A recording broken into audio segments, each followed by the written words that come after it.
은혜를 나누고자 합니다. 예레미야 27장 1절에서 11절의 말씀을 보시면 특히나 1절에 하나님께서는 이렇게 말씀하십니다. 요시야의 아들 시드기야가 유다의 왕이 되어서 시작될 무렵 주님께서 예레미야에게 말씀을 하셨다고 하고 있습니다. 그러면서 너는 나무 멍에들을 만들어 밧줄을 달고 그 멍에들을 내 목으로 메어다가 지금 유다 왕 시드기야를 만나려고 예루살렘에 와 있는 사절들에게 나누어 주어 그것들을 에돔 왕과 모압 왕과 암몬 사람의 왕과 두로 왕과 또한 시몬 왕에게 보내라고 말씀을 하고 있습니다. 그런데 성도 여러분, 2절에 보시면 너는 나무 멍에들을 만들어 밧줄을 달고 그 멍에들을 내 목으로 메어라는 말은 결국 하나님께서 유다 백성들이 불순종할 때에 당하게 되는 일들을 상징적으로 보여주는 것입니다. 즉 나무 멍에를 만들어 밧줄을 달고 그것을 내 목에 매라는 것은 하나님께서 불순종한 자들에게 그러한 고통을 허락하여 주신다는 것이죠. 이처럼 하나님께서는 이러한 하나님의 계획을 이러한 상징적인 말씀을 통해서 가르쳐 주신 경우가 성경에 보면 많이 있음을 보게 됩니다. 근데 여기서도 하나님께서는 속박과 노예의 상징을 통하여 유다 백성에게 자신의 죄를 깨닫고 하나님께 돌아오도록 기회를 주신 것이죠. 이처럼 하나님께서는 우리의 기쁨만이 아니라 오감을 통하여 우리에게 깨달음을 더하여 주십니다. 그러나 우리가 그 깨달음을 받아들이지 못할 때 하나님께서는 더 심한 저주를 우리에게 주신다는 사실도 기억했으면 좋겠습니다. 3절을 보십시오. 선지자 예레미야는 하나님의 경고를 누구에게 전달을 하였습니까?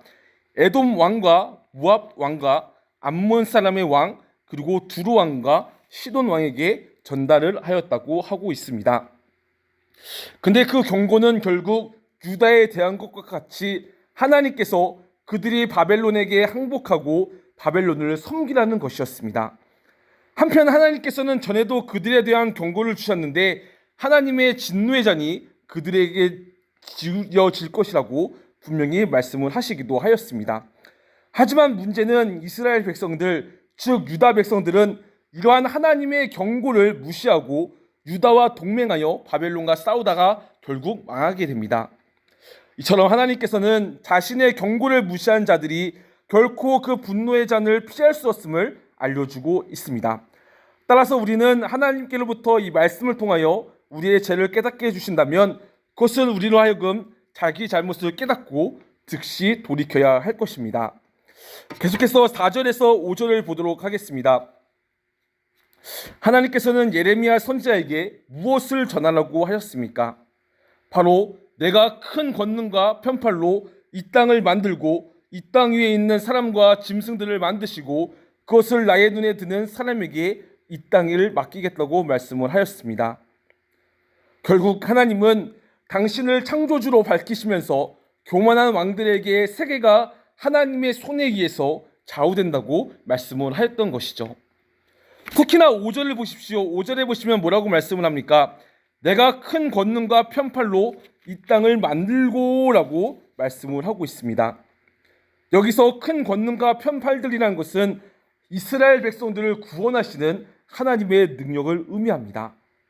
결국 하나님께서는 하나님의 능력으로 주의 백성들을 구원하시기도 하시지만 잘못된 길로 가게 된다면 그들을 진노의 손에서 주들이 심한 고통을 받으면서 살아가도록 하시기도 한다는 것이죠. 따라서 우리는 스스로 설 수 없다는 교만한 생각을 버리고 하나님 앞에서 늘 겸손히 살아가야 할 것입니다.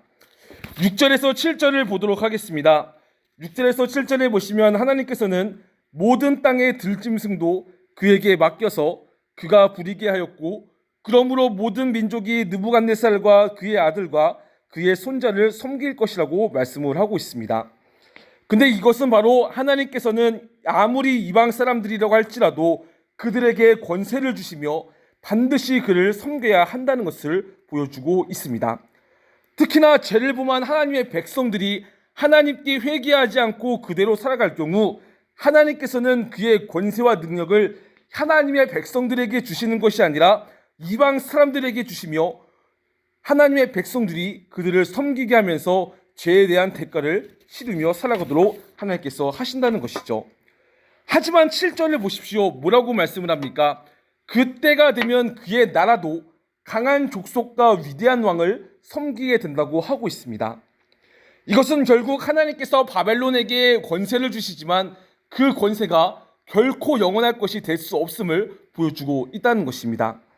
다시 말해 하나님의 백성들을 심판하시는 그러한 도구로 사용된 이방 백성들이 아무리 강하고 위대할지라도 그들의 가운데는 분명한 한계가 있을 것이고 그들의 나라는 결코 영원하지 않는다는 것을 보여주게 된다는 것이죠.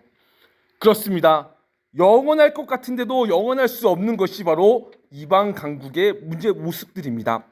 즉 오늘날 아무리 하나님 백성들이 오늘날 아무리 미국과 중국과 러시아 등 수많은 강대국들이 있을지라도 그들조차도 하나님을 떠나게 된다면 하나님께서는 그들의 그러한 영원한 부와 영원한 강세를 영원할 수 없도록 만들어 주신다는 것이죠. 게다가 8절에 보십시오. 뭐라고 말씀을 합니까?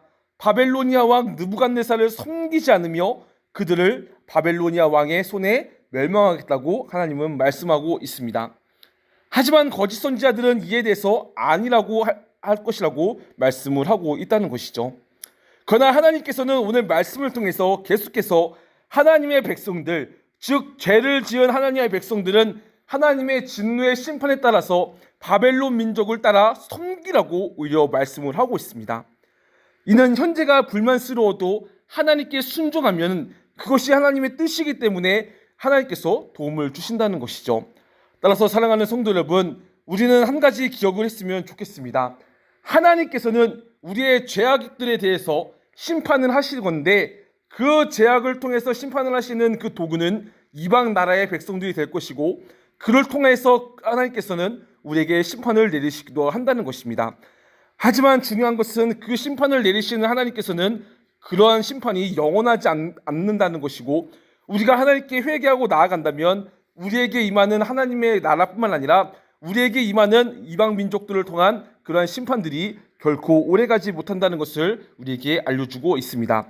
따라서 사랑하는 성도 여러분, 우리가 어떠한 삶을 살아가더라도 또한 하나님의 말씀을 떠나 삶을 살아가더라도 그 가운데서 하나님의 말씀을 듣고 하나님께 회개하며 나아갈 때 하나님께서는 우리에게 주어주시는 죄로 인한 고통과 그런 것들을 그치게 하실 것이며 은혜를 더하여 주신다는 사실을 기억하면서 날마다 하나님 앞에서 바르게 삶을 살아가는 우리 모두가 되었으면 좋겠습니다.